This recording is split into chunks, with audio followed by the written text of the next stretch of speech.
Alors, je vais vous montrer comment on peut aller un petit peu plus loin avec les mises en forme conditionnelles. Là, par exemple, j'ai un tableau de données avec des unités vendues par mois et des produits qui sont ici. Et là, j'ai fait un petit menu déroulant avec une recherche V sur ce tableau-là. Et donc, je peux changer de mois ici. Euh, et dans mon tableau, les trois dernières, les plus mauvais produits, les trois derniers produits en vente apparaissent en rouge et les trois plus performants apparaissent en vert, avec une petite distinction, avec un vert un peu plus prononcé pour le premier et un rouge un peu plus prononcé pour le dernier. Donc vous voyez, si je me mets par exemple ici en cumul, là ça ne bouge pas. Si je me mets par exemple au mois de juillet, vous voyez, là les données ont changé. C'est pas tout à fait la même chose. Donc les couleurs ont également changé, bien sûr, le classement n'étant pas le même euh, tous les mois. Donc comment je procède pour faire ceci? Alors, je ne vais pas vous montrer les recherches H. C'est une recherche H que je fais ici pour récupérer les données qui sont là. Ça, je pense que vous le savez. En fait, j'ai une première colonne ici dans laquelle je vais mettre, vous voyez, le rang de mon produit par rapport à l'ensemble des produits qui sont dans le tableau. Et bien sûr, je recopie ma formule vers le bas avec des dollars pour figer la plage. Ça, c'est la première étape. Ensuite, ce que je vais faire ici, c'est que je vais enlever les mises en forme conditionnelles pour pouvoir reprendre à zéro. Ensuite, qu'est-ce que je vais faire? Donc, je vais sélectionner mon tableau ici et je vais faire une mise en forme conditionnelle, nouvelle règle. Et je vais dans la ligne du bas utiliser une formule pour déterminer pour quelle cellule le format sera appliqué. Et je vais lui dire est égal à C5, donc ma première ligne, parce que j'ai sélectionné mon tableau ici, mais vous voyez que la cellule qui est en blanc, euh, c'est E5, donc je reste sur cette ligne 5. Mais je ne vais pas mettre de dollars sur le 5. Pourquoi? Parce que je veux que ma, ma formule, ma condition s'applique pour l'ensemble des lignes qui sont là. Si je mets un dollar sur le 5, ça ne va pas marcher, ça va rester bloqué ici. Donc égal C5 est égal à 1. Finalement, moi je vais chercher le premier et je vais lui faire une mise en forme avec un vert ici. Je fais OK et je valide. Et vous voyez que mon premier 9. Donc, comme j'ai sélectionné et la colonne E et la colonne F, les, les deux colonnes vont apparaître en vert. On aurait pu bien sûr prendre toute la ligne, hein, ça c'est à vous de voir. Et puis je continue. Nouvelle règle, ici est égal à C5,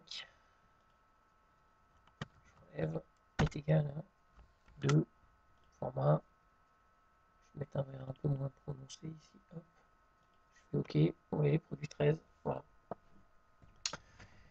Et puis bon, je vais vous montrer comment on fait pour les derniers, parce que vous voyez que 1, 2, 3, 4, 5, vous faites comme vous voulez, vous pouvez le faire comme vous voulez. Donc je mets ici une nouvelle règle, et j'applique toujours la même chose, j'utilise une formule pour déterminer, etc. Et là je vais lui dire, bah, mon dernier c'est celui qui a le rang le plus mauvais, mais en même temps c'est ce qui est, c'est le plus élevé. C'est-à-dire que ici dans mon tableau, c'est le produit 1, c'est le 16. Donc je vais lui chercher en fait le max de cette plage-là. Je vais dire qu'il cherche le maximum de cette plage-là, donc je mets des dollars partout, là, pour le coup, puisque pour chacune de mes lignes, ça va être toujours par rapport au maximum de cette plage-là. Donc plutôt c'est égal, c'est 5, toujours pareil.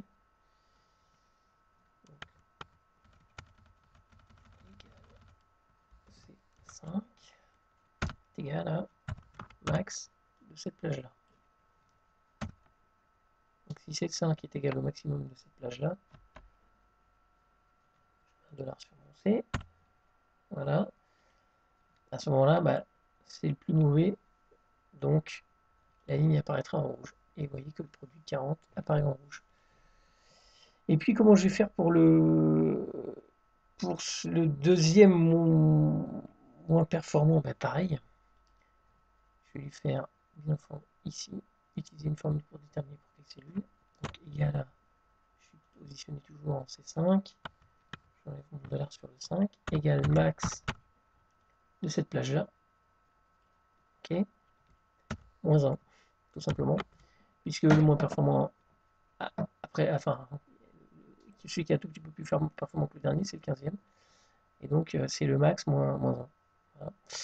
Et je mets, bah, là par exemple, je vais mettre, je sais pas, un petit petit orange comme ça, et je fais OK. Voilà, etc., etc., -1, -2, -3. Et donc quand vous allez modifier vos données, alors, encore faut-il que...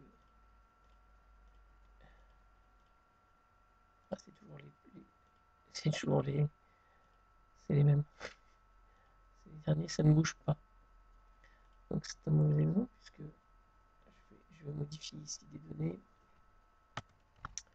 pour vous montrer.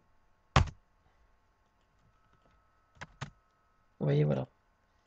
Là, j'ai modifié des données, hop, c'est terminé. C'est le produit 11 qui passe. Voilà. Donc là, voilà, vous voyez, si je change, effectivement, j'ai mon tableau évolue. Voilà, donc c'est tout simple, mais ça vous permet d'avoir un visuel dynamique des, de vos produits, secteurs commerciaux, performants et moins performants, en évitant bien entendu les rouges criards comme celui que je viens de mettre. Dans les entreprises, on n'aime pas trop ça. Voilà, c'est tout simple, c'est à vous de jouer.